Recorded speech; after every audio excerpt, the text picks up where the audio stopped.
Hi y'all, welcome back to the next episode of the Passport Project Read Aloud. I'm Kellie McIntyre, author of the Passport Project.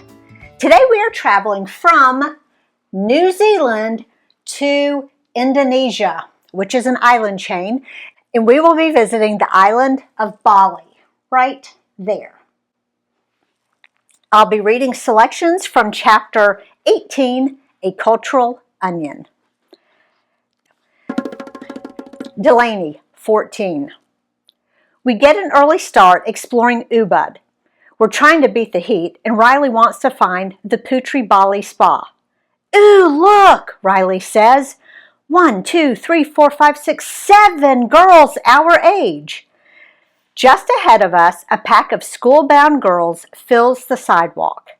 They wear knee-length khaki skirts, knee-high white socks, and white blouses with khaki ties. A pair of dark brown ponytails or braids dangle below their shoulders. When they spot us, they turn to each other and giggle. Then they smile and wave. The squad stops walking so we can catch up.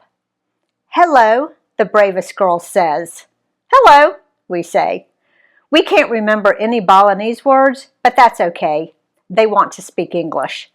The teenage girls take turns practicing their foreign language with us. When they ask where we're from, we tell them the truth. They aren't trying to rip us off. After a few minutes, Mom takes a group picture and the girls continue on. In just a few weeks, that'll be you. Back to school, Mom says. These 4 months have flown by, Dad says.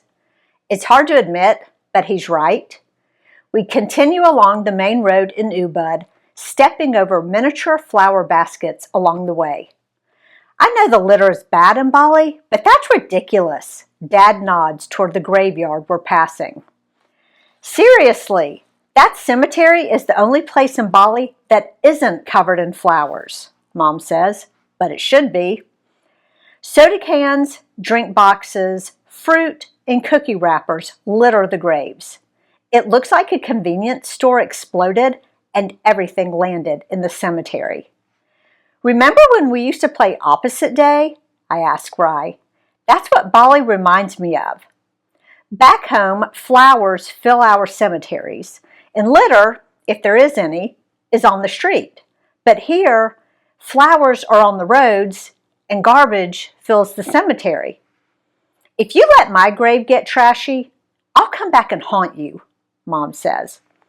We keep walking along the road in this strange new place, wondering what our next surprise will be. It doesn't take long to find it. What are they making? Right next to the road, a Balinese guy stands on top of a wooden ladder. 2 buddies assist him from the ground.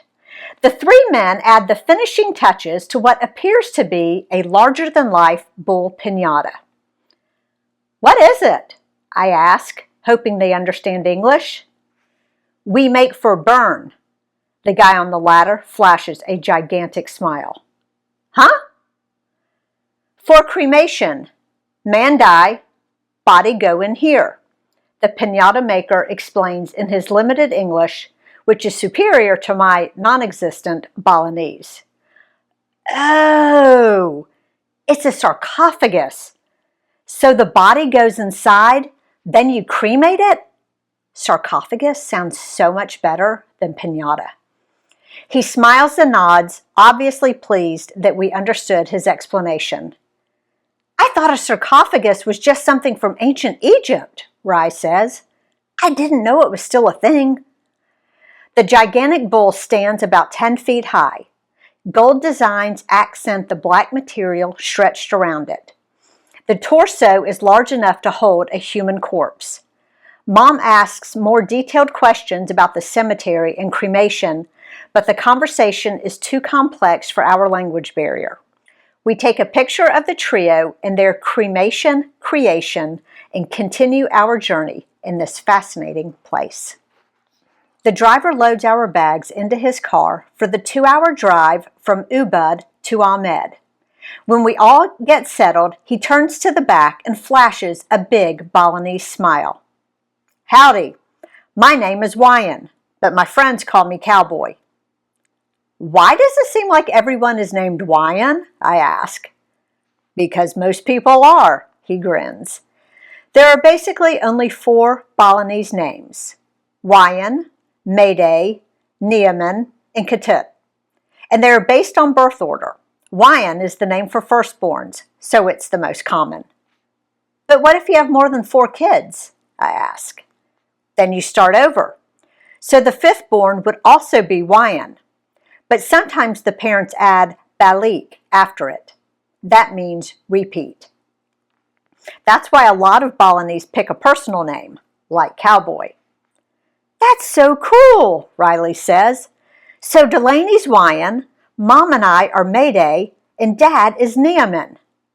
Bali is a cultural onion. Each layer we pull off reveals another fascinating lesson. Riley, 12.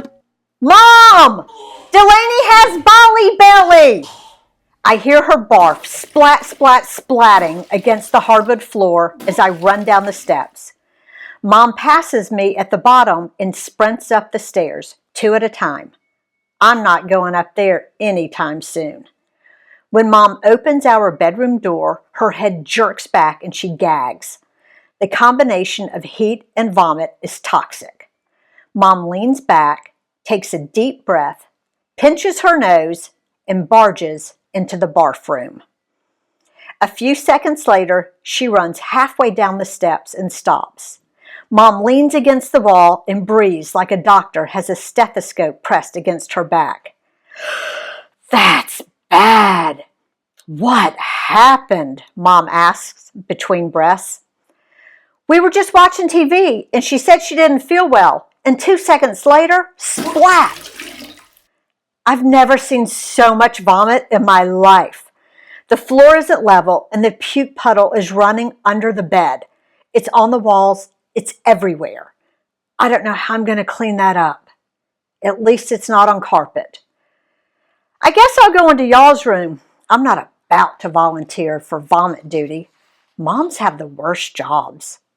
It's too hot to sit out here. You don't want to go in our room. Dad has Bali Belly too, out the other end. But at least he made it to the toilet. After Mom finishes her puke patrol, she asks if I want to go to the grocery for Sprite and crackers.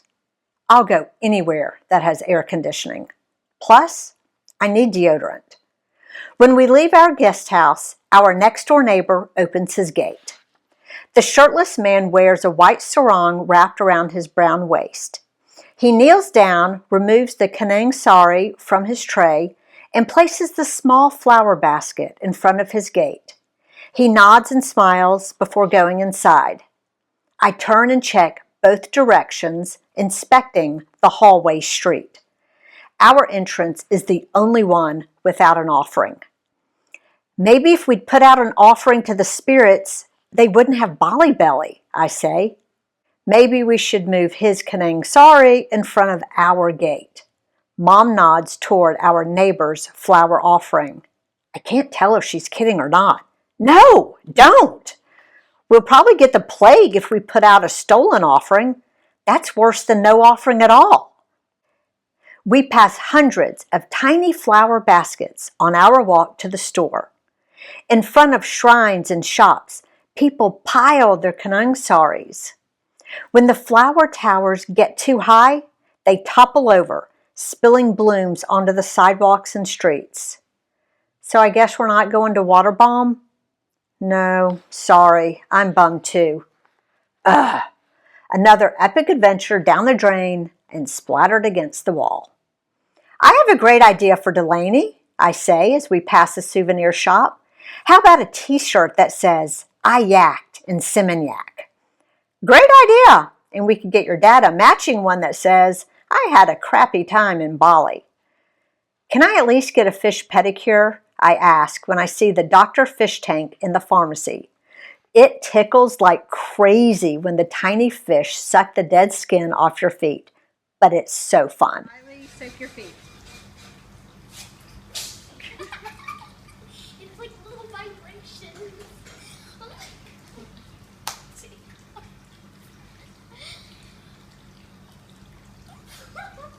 Sure, but first we need to take the Sprite and crackers back.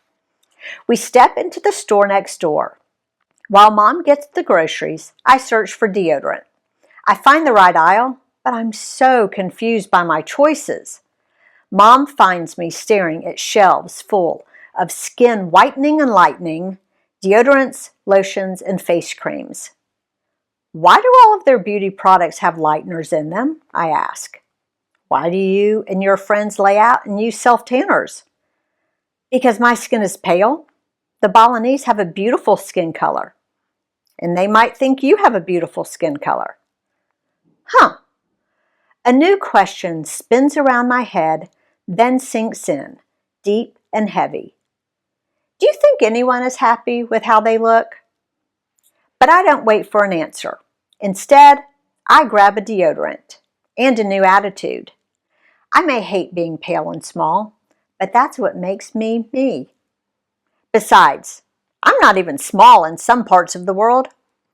I was wrong about the Riley Reinvention Project. It wasn't a failure, just the opposite. I may still look the same on the outside, but I'm not the same person at all. The fun in traveling is meeting people who don't look the same, dress the same, or believe the same. If we were all the same, the world would be the most boring place of all. Passport lesson number 11. Every time you leave your bubble, you enter someone else's. The best thing to do is ask questions, and then close your mouth and open your mind. One of the discussion questions from this chapter is it possible to be friends with people whose spiritual beliefs differ from yours? What can you learn from each other? I hope you'll answer in the comments below.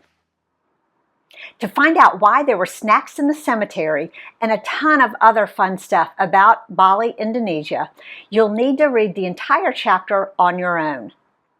Be sure to watch the next episode, which is the final destination, China. I promise you don't want to miss it. Until then, dream big and travel far.